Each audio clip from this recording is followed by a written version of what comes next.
iniisip ko! Humingi ka ng sorry sa kanya kung ayaw mo masaktan. Siya ang naipag-feel sa akin. Gerald, tama na! Ano ba? Gerald! Sigurado ka ba talagang tatay ko? Sigurado! Sige, kung sigurado man pala, di oras na para magpakilala ako sa kanya. Miss! Ay! Ano ba yung cellphone ko eh? Iniligtas na nga kita, hindi ka man na ba magpapasalamat? Ano nga yan? Hindi ko naman inaangkin, miss. At sorry kung nahulog ko yung cellphone mo. Munti ka na kasing mahagip ng kotse kanina. Mamalasakit lang naman ako. Pasensya na nasigawan kita kanina. Salamat na lang din kasi niligtas mo ako. Hindi ko talaga napansin yung kotse. Baka kung di dahil sa'yo, baka hindi natuloy yung pagkikita namin ng tatay ko. Hinahanap mo yung tatay mo? Oo, nakita ko na siya, pero... Yun nga, salamat ah. Good luck.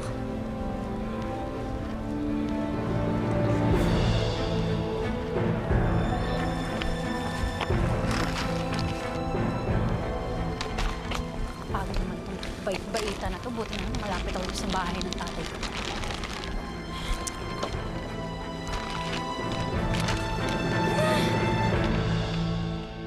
Kanina pa ako nagsasalita sa harapan mo. Ni hindi ka man lang sumasagot. Ni hindi mo man lang ako pinapansin. Sino kaya sa ating dalawa ang ayaw makipag-usap? At pinili pang matulog doon sa guest room?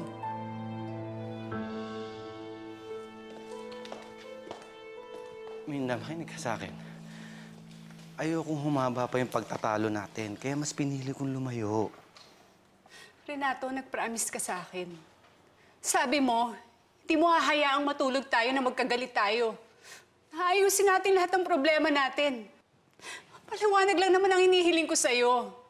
Bakit ka ba tinatawagan ng Mercedes na yon? May anak ka ba sa kanya? Minda, makinig ka sa akin. Nag-iisa ba siya? O meron pa mga ibang babaeng pupunta dito para magkwento ng mga nakaraan nyo? Sabi ko naman sa'yo, huwag mo nang patulan. Hal! Hal naman eh. Alam mo naman, hindi ko pa lampasan yung pambabasos na lalaking yun. Napaka-presko. Dala-dala pang motor. Oo. Nandun na ako.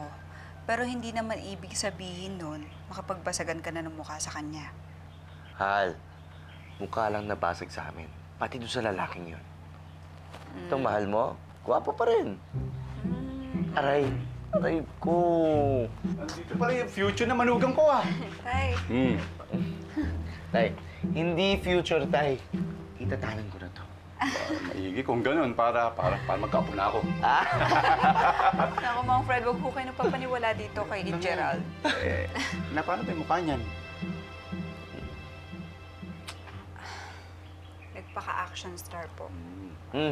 Tay, 10 pinatumba ko para dito kay Angela. 10. 10! 10 lang. Anak, ako, niligawan ko nanay mo. 20 ang pinataob ko. Sabi na nga ba eh, hihirit yan si Tay eh. Hindi ba talaga tayo magkadugo, Tay? Magkasing level yung yabang namin eh. Hindi lang yabang, pati tapang. Oo. Basta para sa mga mahal namin, Angela. Paano mo naman ako eh, nililigo ako. Init, ha? Tay, bilisan niyo. Medyo naamoy ko na kayo. Wala. Sige ho. Hindi kayo piko, no, Tay? Ikaw, pura ka talaga, biro. Cool lang naman yan. Aray, Al. Gusto lang kita ngumiti.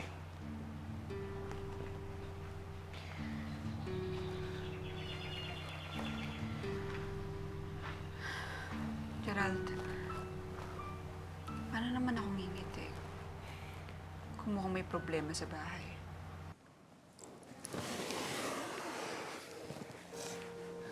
Aminin ko sa'yo, hindi ako santo. Maloko kami nung kabataan namin ng mga barkada ko. Pero magmula nung makilala kita, nagbago ako. Kahit mga kaibigan ko, iniwan ko sila, mas pinili kong ikaw ang kasama ko. Kayo lang ni Angela ang pamilya ko at walang iba.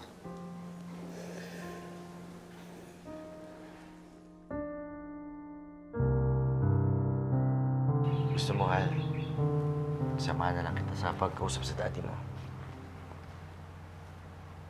Ako na lang. Problema ng pamilya namin to. Bakit?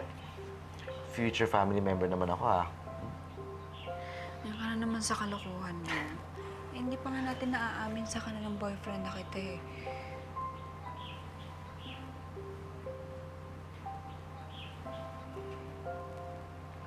Alam mo, kung kasing cool ni tatay si Sir Renato, wala tayong magiging problema. Sana nga ganun si Daddy. Kaso hindi. Sobrang stricto ni Daddy. Basta yung usapan natin, ako na yung kakausap sa kanya. Sana lang nagsasabi siya ng totoo kay Mami. Sana nga.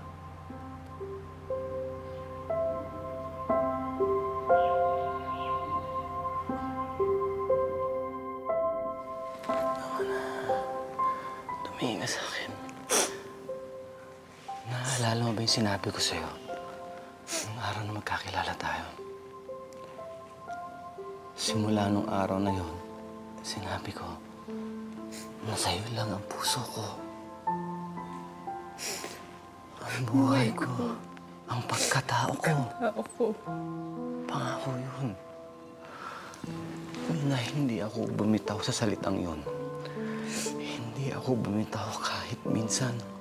Lalo na nung ibinigay mo sa akin si Angela. Hindi na naalala mo ba bakit yun ang pinangalan natin sa kanya?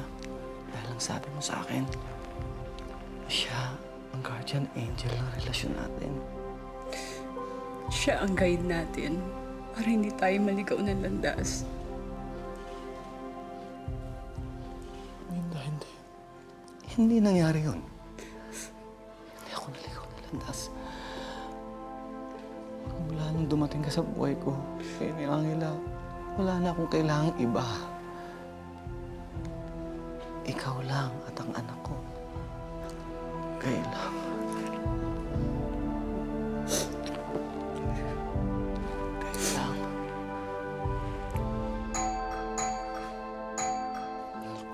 Kaya lang. Sino ba yung bisita ng gugulo na yan? Sandali lang! Ano ba yan? Hindi makapaghintay eh.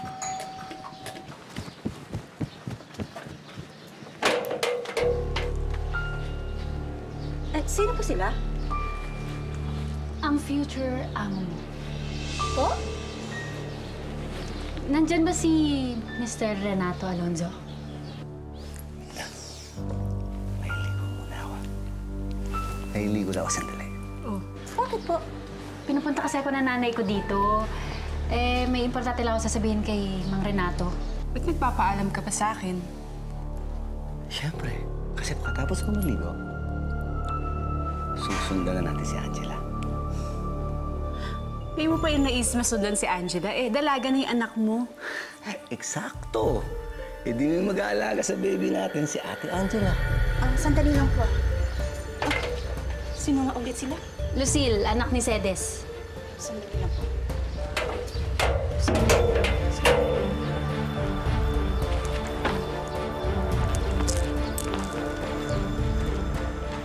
Grabe, ang laki ng bahay. Tama nga si Nani, higta yung tatay ko.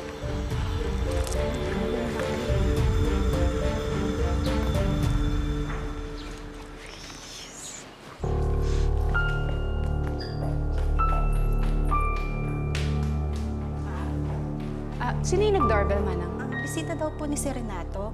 Lucille daw po, anak ni Cedes. Kilala niyo po?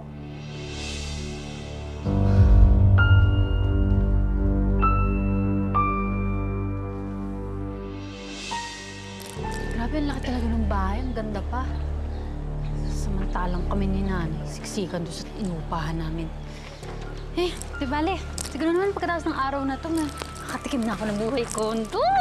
May excited na ako.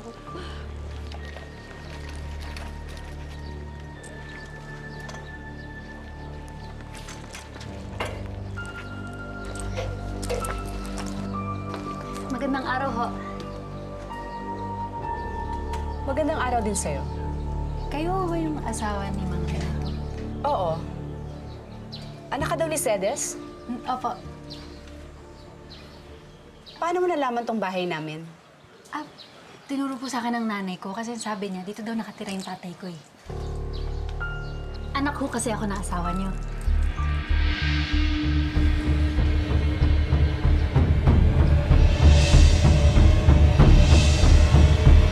Anak ka ni Renato? Ay, hindi niya pa po ba nasasabi sa inyo? Kasi sabi po ni nanay, nasabi niya na kay Mang Renato. Nasabi niya na daw sa tatay ko. Paano ka naging anak ni Renato? Basta sabi ho ng nanay ko, anak daw ho ako ng asawa niya.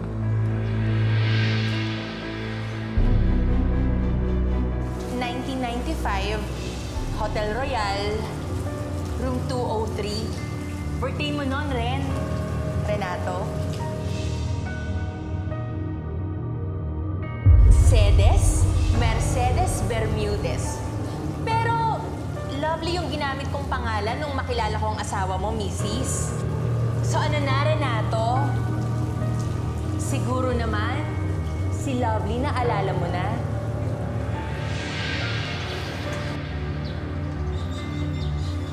Ano ba? Nandyan ho ba siya sa loob? Wala siya dito. Anong wala? Teka. Kakaalis lang niya. Pumunta siya sa abroad. Hayaan mo, sasabihin ko sa kanya na pumunta ka dito. Sige na, umalis ka na. Sige na. Teka lang po. Kakusapin ko lang po siya saglit. Hindi na, sige na, umalis ka na. Ay, sige naman po. Umalis ka na! Tatay ko naman po yun eh. O siya, ganito na lang po. Sabihin niyo po sa kanya kapag nakausap niyo na siya na nakatira. Oo na! Sige na! Sa Everlasting Hotel po. Sabihin niyo po sa tatay Sige ko. na, umalis ka na!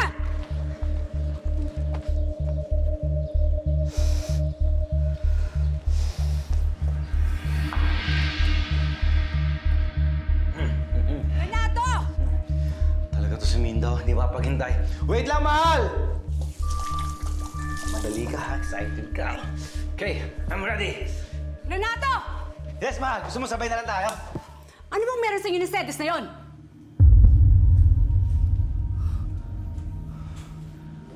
Akala ko tapos na tayo kay Cedes. Bakit galit ka na naman?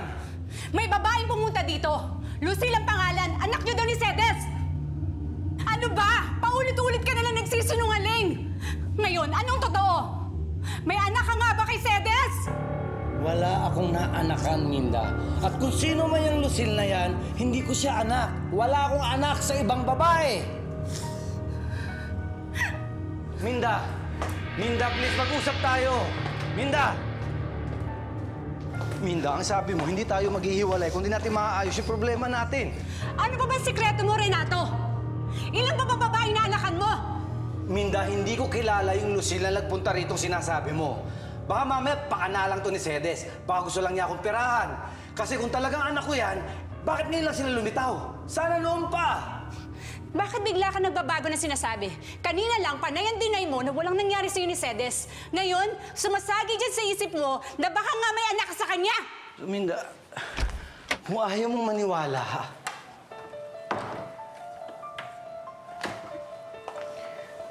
Ano ang aminin sa inyo ni Daddy?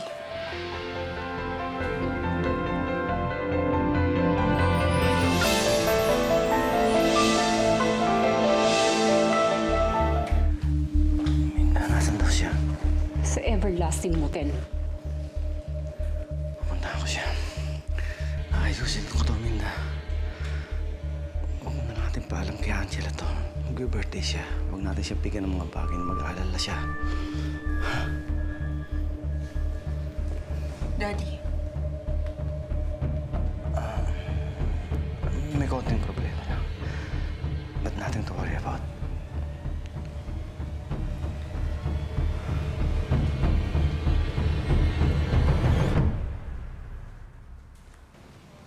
Ma, Narinig mo ang daddy mo. no, Mami. Parte ako ng pamilyang to. Kaya kung may problema kayo ni Daddy, problema ko rin yun. Please, Ma. Huwag niyo naman akong baliwalain ni Daddy. Ever since na nanggaling kayo sa Manila, ramdam ko nang hindi kayo okay. Ayoko nakikitang nasasaktan kayo. Dahil mahal ko kayo. Yung problema ni Daddy. Yun po ba yung babae niya?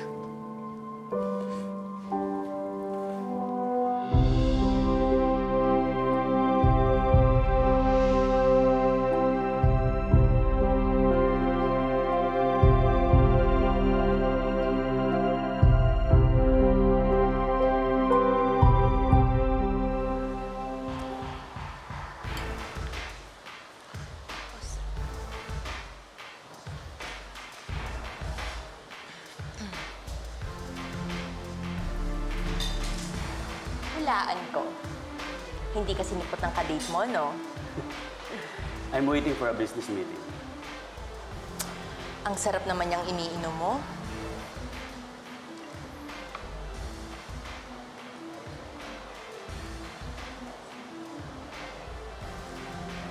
Oops! Nalagyan ko ng lipstick. It's okay. I'll just get another one. Pwedeng ako rin.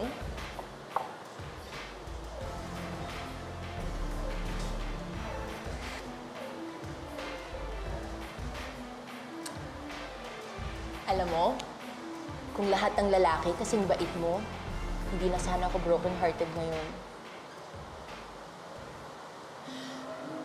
Excuse me ha, magre-retouch lang ako sa restroom.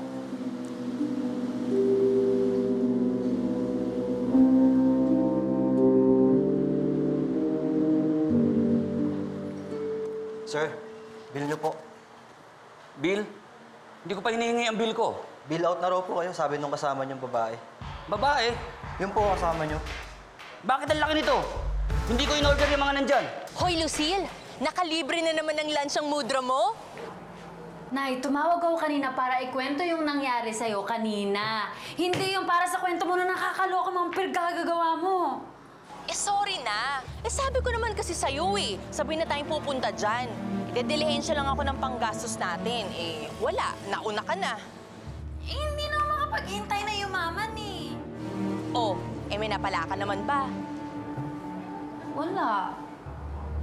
Eh, ito naman kasi asawa ni tatay, tinatago siya eh. Eh, malamang pinairal mo na naman yung katarayan mo. Ang plastic-plastic ko na nga doon sa harap niya. Kulang na lang, umiyak ako doon. Pakiramdam ko lang talaga, ito si tatay tinataguan ako eh. Kasi di ba sabi niyo, hindi siya naniniwala na anak niya ako. Hintayin mo ako dyan. Kakusapin ko ang tatay mo. Eh, daanin natin sa lambing.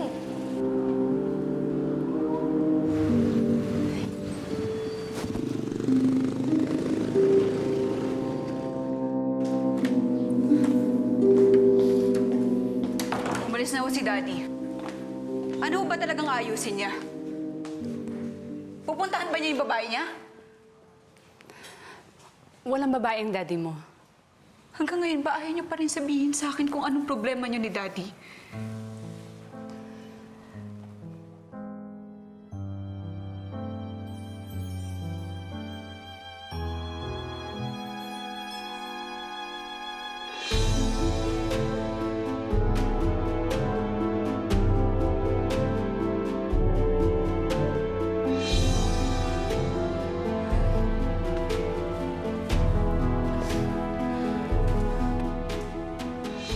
May pumuntang babae dito kanina.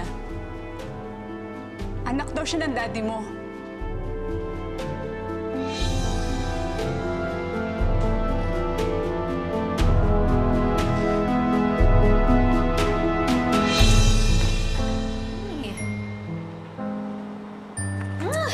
Kainis.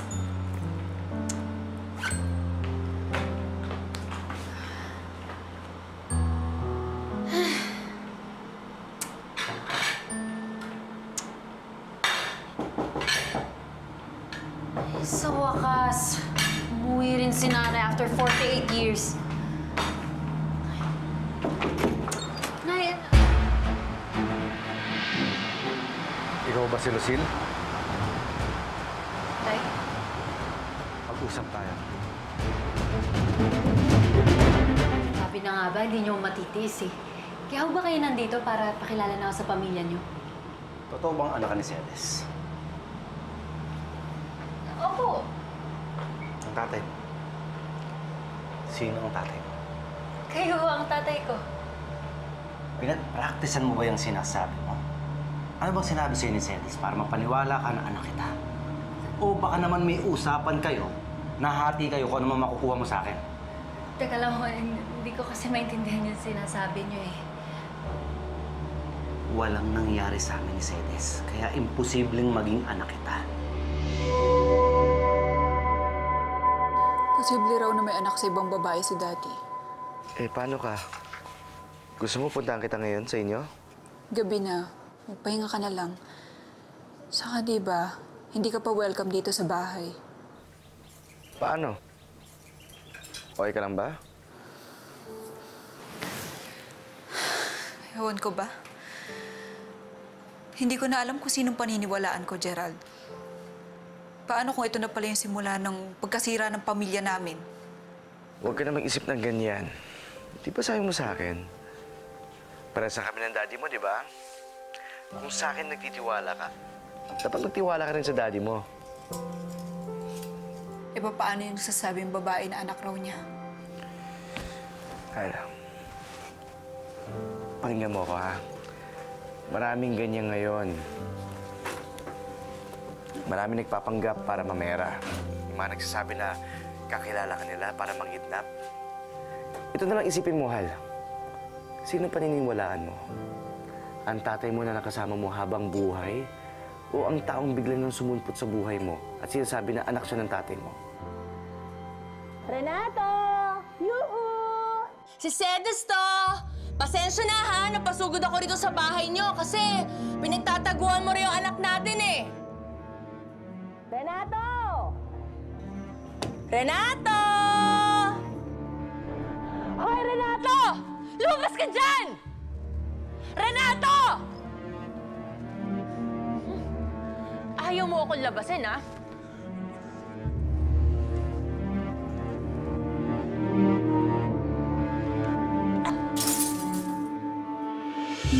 Tingnan lang natin kung di ka pa lumabas. Isa lang ang anak ko. At wala akong naging anak sa iba. Dahil walang nangyari sa amin ng nanay mo.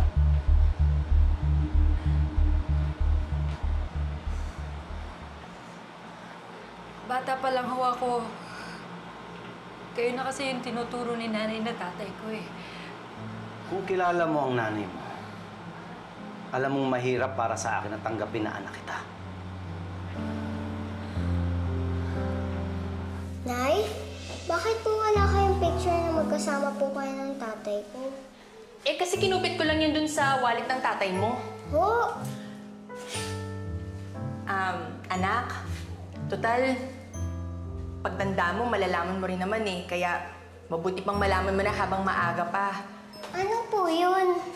Hindi kasi ako 100% sure na si Renato nga yung tatay mo.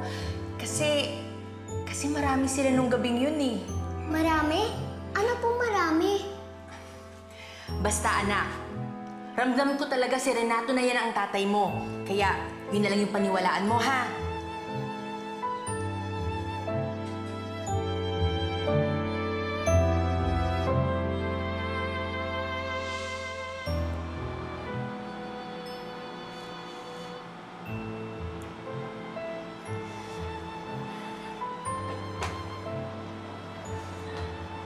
Ano bang dapat kong gawin para maniwala kayo sa akin na anak niyo nga ako? Wala kang dapat gawin. Dahil hindi kita anak. Tigilan nyo na yung panloloko nyo sa akin. Dahil kapag hindi kayo tumigil, pati ikaw ipakukulong ko. Renato! Yuhu! Come out, wherever you are! Manang tumawag ko kayo ng barangay.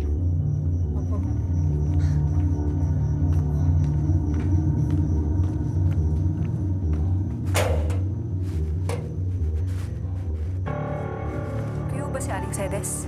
Ako nga. Eh, ikaw sino ka? Alam kong hindi ikaw ang asawa ni Renato dahil mas bata ka naman doon. O baka naman isa ka sa mga babae ni Renato? Wala akong babae ang daddy ko. Ah, ikaw pala ang anak ni Renato. Nasaan ba ang daddy mo? Kasi sabi ng anak kong si Lucille, ng kapatid mo, na pinagtataguan daw siya ni Renato. Wala ho siya dito. Renato! Sabi na nga, wala nga po siya dito. Renato, lumabas ka nga dyan! Hindi naman gulo pinunta ko dito eh! Alika, mag-usap tayo! Lumabas ka na! Sinabi na nga wala nga dito ang daddy ko! Umalis ka na nga!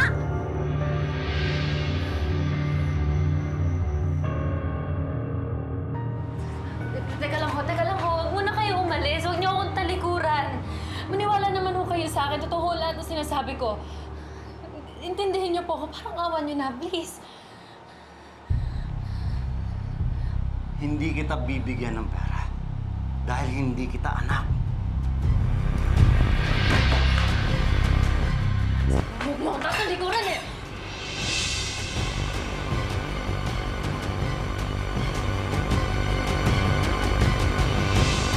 Alam mo ba kung anong kailangan nila para magbati sila? Kailangan nila ng common enemy. Yung pwede silang magkampihan, pwede silang magkasundo. Sino naman na naiisip mong common enemy? Si Gerald! Sabihin mo na kasi na mag-boyfriend na kayo. Bakit bulaklak ang binigay mo sa anak namin? Nanliligaw ka ba? Sino kaya yung lalaki mo? Guwapo ah. Boyfriend kaya yun ni Angela. Bakit ka nandito? Happy birthday sa'yo, kapatid ko.